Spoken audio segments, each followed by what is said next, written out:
Kahal Kadosh Vinirvat, Shalom Aleichem. Nous sommes avec cette première paracha du livre de Bemidbar, de ce 4e livre de la Torah, en présence d'un véritable règne des nombres. Le dénombrement, comme certains le traduisent, c'est ce qui va se faire dans le désert.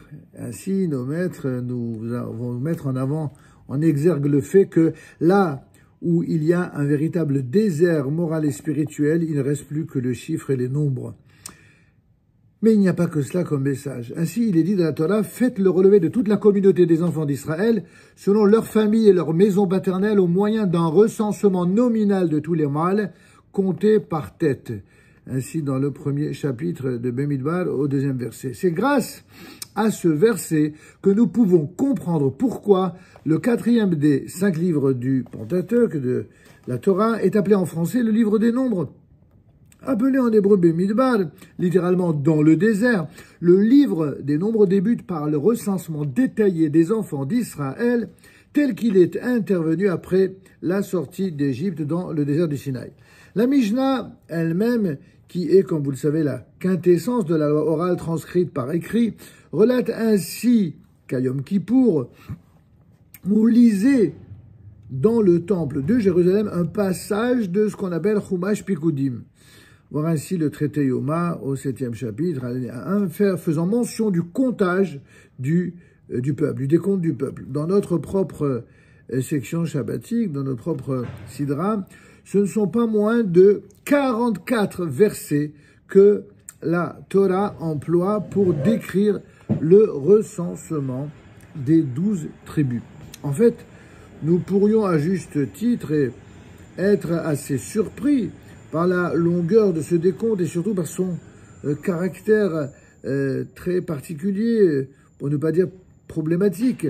N'est-il pas dangereux d'associer des êtres humains qui viennent à peine d'être extraits de l'esclavage le plus sauvage et barbare, réduits à de simples numéros? Ça nous rappelle des choses, nous, peuple d'Israël, bien singulièrement. Ne savons-nous pas que d'après la tradition juive, l'homme est en lui-même un être infini, non réductible à des nombres ou à des chiffres? Comment peut-on donc procéder au dénombrement d'infini? C'est la question que soulève le Rav Shlomo Aviner Zicher Letov, dont son ouvrage remarquable en français, Fleur de feu, dans ses pensées sur la paracha. Et donc, dans notre propre section shabbatique, nous voyons effectivement à quel point, si il est dangereux d'associer des êtres humains qui viennent de sortir de l'esclavage d'Égypte, eh bien, cela nous oblige à porter notre réflexion sur la manière dont, pas seulement Dieu nous observe, mais dont les êtres humains nous observent. Comment peut-on, d'après la tradition juive, procéder à ce dénombrement d'infini? Un mathématicien du nom de Georges Cantor, fondateur de la fameuse arithmétique de l'infini, qui avait d'ailleurs lui-même des ascendances juives, avait clairement démontré que additionner des infinis ne modifiait nullement le résultat final auquel on devait aboutir. D'après ces premiers éléments, une autre question vient naturellement à l'esprit. Serions-nous au sein du peuple d'Israël finalement omnibulés par les nombres, par les chiffres, comme nous en font procès d'intention bien des antisémites? Eh bien, Rabbi Shlomo ben Meir, le fameux Rashbam, petit-fils du célèbre commentateur de Troyes, Rashi, répond ainsi à cette interrogation. Au moment où le peuple va se préparer à pénétrer en terre d'Israël, il est indispensable de connaître le nombre précis de personnes sur qui on peut compter, de jeunes en âge de combattre, mais aussi en prévision d'une guerre. C'est ce que dit le Rashbam. Il faut parfois le répéter. En tant que peuple hautement épris de paix, Israël, c'est vrai, déteste radicalement la guerre, mais cette évidence-là n'empêche pas une autre évidence. C'est seulement ceux qui haïssent réellement et profondément la guerre qui feront tout pour l'éviter ou quand il n'y a pas d'autre choix pour s'y préparer avec efficacité, comme le suggère la célèbre maxime latine « Si vis pacem para bellum ». Si vous voulez la paix, si tu veux la paix, eh bien, prépare-toi à la guerre. Comme nous ne vivons pas encore, malheureusement, dans un monde idéal de paix et d'amour universel, et que ceux qui en parlent n'en parlent qu'à partir du déni des réalités, alors nous sommes obligés parfois d'intimider et de dissuader nos ennemis. Lorsque ces derniers savent que nous sommes prêts au combat, lorsqu'ils savent que nous ne parlons pas, nous ne nous perdons pas dans des verbiages idéologiques, mais que nous sommes prêts, s'il le faut, à les obliger à respecter le bien, alors ils réfléchissent à 2 fois avant de nous attaquer. D'ailleurs, ceux qui osent nous attaquer, eh bien, ne réussissent à le faire que grâce à ceux qui voudraient imposer un cessez-le-feu contre ceux qui incarnent le mal. Dans la vie quotidienne de toute société humaine, connaître le nombre de personnes valides n'est pas une priorité absolue. Par contre, lorsque cette société est menacée et qu'elle se prépare à la guerre, alors ce recensement prend une importance vitale. Un commandant en chef des armées doit en effet savoir très précisément sur qui il peut compter et de combien de combattants en armes il dispose exactement pour mener à bien son offensive ou sa réaction. C'est également ce qu'explique le fameux Nachmanide, le Ramban, en disant ceci: la guerre est une réalité. Les enfants d'Israël s'apprêtaient à pénétrer en terre d'Israël et à y affronter les rois amoréens qui occupaient la rive est du Jourdain. Or, la Torah qui nous enseigne qu'il ne faut pas compter sur des miracles dans les situations difficiles, conçoit fort rationnellement qu'une seule personne ne puisse en vaincre 1000. C'est ce que dit le Ramban dans son commentaire sur le premier chapitre au verset 45. En effet, des miracles peuvent survenir, mais au lieu de compter sur cette éventualité pour se tirer d'un danger, il faut se préparer de manière habituelle aux inévitables difficultés de l'existence et de la vie réelle. Ressentant que cette analyse quelque peu guerrière était peut-être insuffisante, eh bien, Nachmanide est allé un peu plus loin pour expliquer ce fameux recensement. Si son but était exclusivement militaire, pourquoi serait-il nécessaire de dénombrer personnellement chaque membre mâle d'Israël? On nous explique en effet que Moshe et Aaron, ainsi que leurs aides, rencontraient personnellement chacune des personnes dénombrées, ainsi qu'il est écrit depuis l'âge de 20 ans et au-delà, tous les enfants d'Israël aptes au service, vous les classerez selon leur légion, toi et Aaron. Vous adjoindrez un homme par tribu, un homme qui soit chef de sa famille paternelle, les Mishperotam, les Vedavotam. Assurément, Moïse et Aaron, Moshe et Aaron, s'étaient vus confier une tâche fort lourde. Le Ramban insiste sur le fait que Dieu ne s'était même pas contenté d'exiger un décompte par famille, mais qu'il avait demandé à Moshe de rencontrer chaque membre de chaque famille personnellement. Et Nachmanide y voit une raison essentielle. Chacun des enfants d'Israël possédait sa propre personnalité et devait rencontrer Moïse au moins une fois dans sa vie. Chaque membre du peuple juif d'Israël se devait de connaître le chef de la nation, et il fallait au guide spirituel et politique de la nation absolument connaître chacun des membres de sa nation personnellement, une relation personnelle, afin, une fois encore, de ne pas réduire chacun à un chiffre, à une statistique, mais une réalité humaine, profondément humaine. Nos sages ont comparé dans le Midrash le décompte des enfants d'Israël au décompte des étoiles.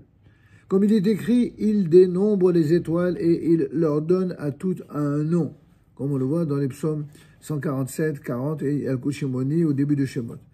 De loin, toutes les étoiles ressemblent en effet à des points identiques, apparemment dénués d'identité spécifique, mais tout ça c'est quand on les voit de loin.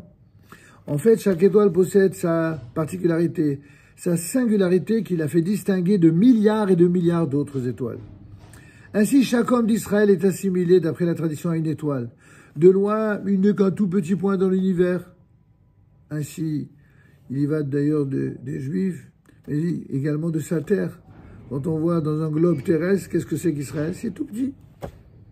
C'est un point dans l'univers identique aux autres êtres humains. Et ce n'est que lorsque l'on s'approche véritablement de lui que l'on se rend compte que chaque être humain constitue à lui seul un monde à part.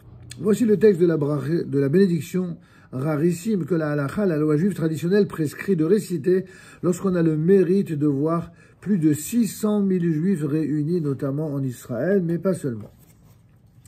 Baruch Hashem, Hacham Harazim, béni soit le sage des secrets. Or, nos sages se demandent, mais qui est donc ce sage des secrets auquel il est fait référence dans la bénédiction? Quel est le sens exact de cette curieuse expression? Leur réponse est la suivante. Lorsqu'un artisan forge des pièces de monnaie dans un certain moule, toutes les pièces sortiront identiques.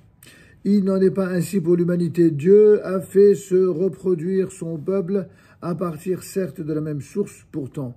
Ils sont tous différents. Il n'y en a pas un qui est exactement la réplique de l'autre. Leurs visages sont distincts et leurs opinions sont différentes, comme le rappelle le traité talmudique Brachot à la page 58. Effectivement, de loin, tout semble confondu dans la masse et même dépersonnalisé.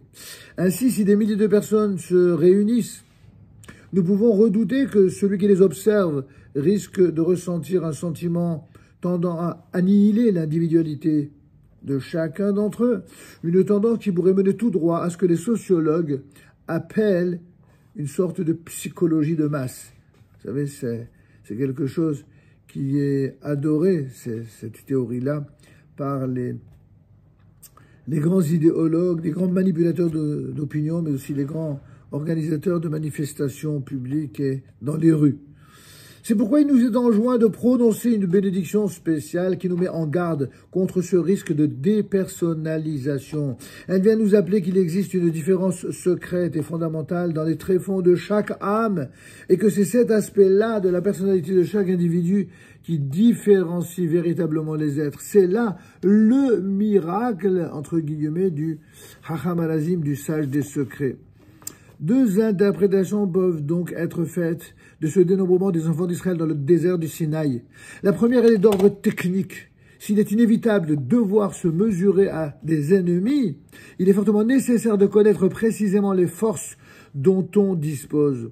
La seconde met en valeur l'individualité de chaque être, mais ces deux approches ne sont pas nécessairement contradictoires car, dans le judaïsme, la collectivité et l'individualité ont pour vocation de se compléter. Jamais on n'oppose l'individu à la collectivité, comme tendent à le faire certaines idéologies fallacieuses et surtout qui font tant de mal contre l'unité de l'univers. Cette dialectique de l'individu et de la collectivité sociale qu'est la nation apparaît très clairement à propos justement du service militaire qui est une mitzvah à part entière. Mais service militaire pendant lequel chacun est prêt à renoncer à son bien-être matériel, à son confort, et même à risquer sa vie pour sauvegarder la communauté et sa terre. Mais ce niveau d'interprétation est évidemment loin d'épuiser le spectre raffiné de toutes les réalités humaines.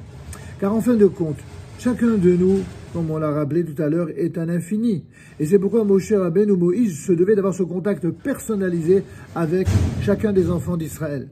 D'après le Gaon de Vilna, il suffisait pendant ses rencontres avec chaque membre du peuple d'un seul et court instant pour que Moïse parvienne à saisir la nature exacte de l'être qui se trouvait en face de lui. Ainsi, pouvait-il immédiatement lui donner une directive constructive afin de poursuivre sa vie, non pas un déluge de conseils, mais le conseil spécifique qui lui convenait.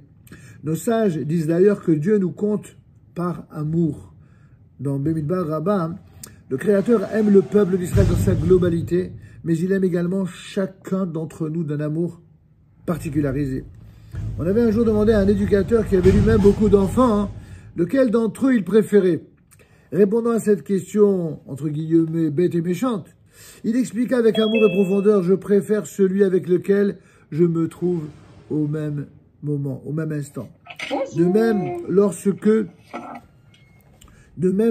lorsque Moïse rencontrait l'un des enfants d'Israël au moment de ce recensement, à cet instant précis, c'était tout le peuple d'Israël dans son entier qui se récapitulait de manière qui se récapitulait, c'est-à-dire qui se condensait dans cette personne. Shabbat, Shalom, Umevara.